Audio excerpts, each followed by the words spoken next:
Hey friends, welcome back to the Blender Tips and Tricks for Beginners series. I'm Puzzle and today I will help you master Blender scenes navigation so you never feel lost again. So let's get started. To rotate the view, hold the middle mouse button and drag. If you are on the left of or don't have a middle mouse button, so go to Edit, Preferences and Input and enable Emulate 3 buttons mouse. Now you can rotate by holding Alt left Control plus middle mouse button and drag. You can also press numpad plus and minus to zoom in and out. To fan the view, hold shift plus middle mouse button and drag. And if you are using the emulate 3 button mouse, fanning work with shift alt left mouse button. Now let's talk about perspective versus orthographic view. Perspective view show realistic depth. Object further away look smaller and object that are nearest to the camera are seen bigger, like in the real life.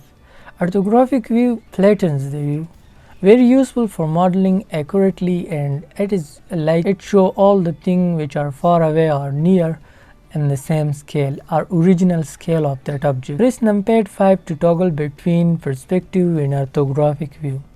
In a complex scene, you might want to focus on a single object. To zoom in on the selected object, press the numpad period key. It frames the object in your view. To isolate or solo the selected object, press the slash button on the numpad or on the keyboard. This hides everything else. Temporarily press it again to exit local view or isolated view. If you press the numpad 1 key, it will show the object from front view. If you press the 3, it will show you from the right side, and numpad 7 will show you from the top view. Numpad 1, 3 or 7, that will show you the back, left and bottom view. If you press the numpad 2 key or 8 key, it will tilt the view down or up. If you press the numpad 4 or 6 key, it will rotate the view to left or to right. Now here is something important for laptop users. If you don't have a numpad, go to Edit, Preferences, Input and enable Emulate Numpad. Now your top number row 1 to 9 works like the numpad. 1 mean the front view, 3 mean the side view and 7 mean the top view. 5 mean perspective orthographic, and the slash button will go to solo mode. Period focus on the selected object. It's only in this object mode, not in edit mode. But here is the catch. With the emulated numpad on, you cannot use the 1, 2, 3 key to switch between vertex, edge and face select mode and edit mode. So let me explain how you can use that.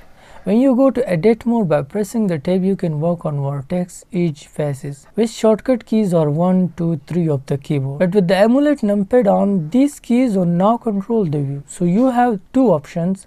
Use the top left icon to switch between the vertex, edge and face select, or go to preferences, key map and customize the shortcuts. For example, shift 1 or 2 or 3 for the selection mode. Customize that for yourself. Also, object mode, when you have enabled the emulate numpad, then you cannot use the shortcuts like scale on X by 10. You cannot use that.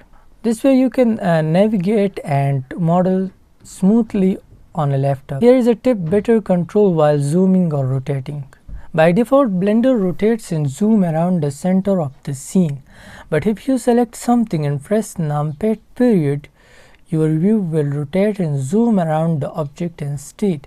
You can also set the behavior and preferences, navigation, zoom to mouse position and auto depth.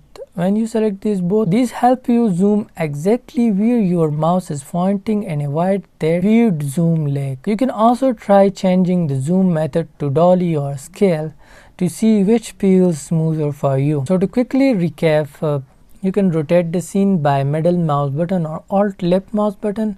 You can zoom with scroll or control middle mouse button or numpad plus and minus. You can pan with shift plus middle mouse button or shift alt left mouse button. If perspective toggle, you can press numpad 5 toggle perspective view. You can prime to an object by numpad period.